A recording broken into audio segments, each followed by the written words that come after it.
প্ৰকৃতি আৰু মানুহৰ সম্পৰ্ক অতি নিবিড়। গছ থাকিলেহে আমি মানুহ থাকিম। এই কথাটো ধৰ্ম, ৰাজনীতি, অৰ্থনীতি আমাৰ এটাই ওপৰত প্ৰকৃতি। সেইদৰে ৰাজনীতি, অৰ্থনীতি, ধৰ্মনীতি আধাৰত মই প্ৰকৃতিৰ কাম কৰিছোঁ। মই বেলেগ ধৰণৰ কাম কৰা নাই। মই সূৰ্য উঠা দেশৰ পৰা সূৰ্য পৰা দেশলৈ গৈ যিটো বুজি পাইছোঁ, দৰিদ্ৰাই পানী লগা আহি বৰ ভাল লাগিল। মোৰ বিষয়টো হৈছে ছাত্ৰ ছাত্ৰীৰ ওপৰতে। সেয়ে তেওঁলোকে আমন্ত্ৰণ ৰক্ষা কৰি মই আহিছোঁ। আহিলেও পৃথিৱীক ভাল পাবলৈ শিকোৱাটো মোৰ কাম। ছাত্ৰ ছাত্ৰীক আজিলৈকে কোনো এখন দেশৰ শিক্ষানীতিত পৃথিৱীক ভাল পাবলৈ নাই। সেয়ে মই আশা ৰাখিছোঁ, যেতিয়া ভাৰতে যেতিয়া আঁকোৱালি লৈছে, ভাৰতে যেতিয়া গোটেই বিশ্বক উনুকিয়াই দিছে পৃথিৱীক ভাল পাবলৈ শিক্ষা নীতিটো যে কিমান প্ৰয়োজন, এতিয়া ৰাষ্ট্ৰীয় শিক্ষানীতিত এইবোৰ আছে। এইটো 24 বছৰ লাগিব। 24 বছৰৰ পিছত যেতিয়া এইখিনি ছাত্ৰ ছাত্ৰীয়ে ভাৰতীয় এডুকেশ্যন আৰু প্ৰশাসনত আহিব, তেতিয়া আৰু সমগ্ৰ বিশ্বক তেওঁলোকে নেতৃত্ব দিব।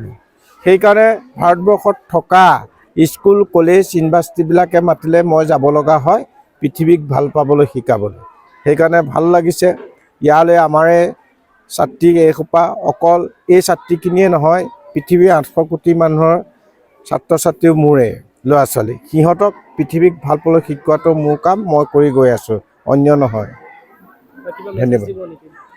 মানে হাতী উপদ্ৰৱ, হাতী থকাৰ ঠাইত মানুহ আছে, তাহাঁতৰ খাদ্য সামগ্ৰী কমি গৈছে।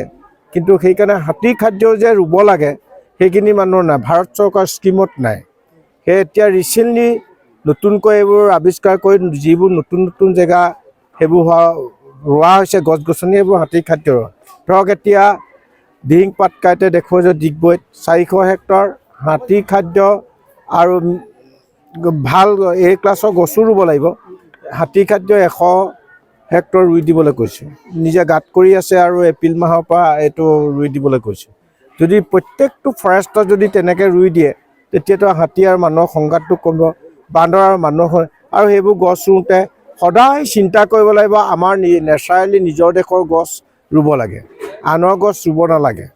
কাৰণ হাতী আৰু মানুহৰ সংঘাত অসমত আছে, এইদৰে তামিলনাডু আৰু কেৰেলাত আছে। সেইটো থাকিব, থাকিলেও তেওঁলোকৰ খাদ্য সামগ্ৰী ৰুই দিয়াটো মই ভাল বুলি ভাবোঁ। কাৰণ হাতীয়ে যি খায় সেইটো খাদ্যহে ৰুব লাগে। আমি যদি ধান খুৱাবলৈ শিকাওঁ, সি ধান খাবলৈ যাবই। এতিয়া মই দেখিছোঁ বহুখিনি অসমৰ ফৰেষ্টত গৈ নামেই যদি ল'ৰা ছোৱালী স্কুলত যায়, চিপ খুৱায় বান্দৰক, আৰু যেতিয়া চিপটো নোখোৱাব একচৰ মাৰি দিয়ে মানুহক। তেতিয়া আপুনি চাওক, তাহাঁতৰ খাদ্য সামগ্ৰীবোৰে আমি ৰুব লাগে। আমি নতুনকৈ আধুনিকতা সৃষ্টি কৰি সিহঁতক খুৱাবলৈ শিকাব নালাগে। সেইকাৰণে সংবাদ মাধ্যমৰ জৰিয়তে এই যিমানবিলাক সমস্যাৰ সৃষ্টি আছে, হাতী আৰু মানুহৰ সংঘাত, বান্দৰ আৰু মানুহৰ সংঘাত, সেইবোৰ নিজৰ উপক্ৰমটো নিজে বচাই ৰাখি যাতে সেইবোৰ যাতে নকৰে।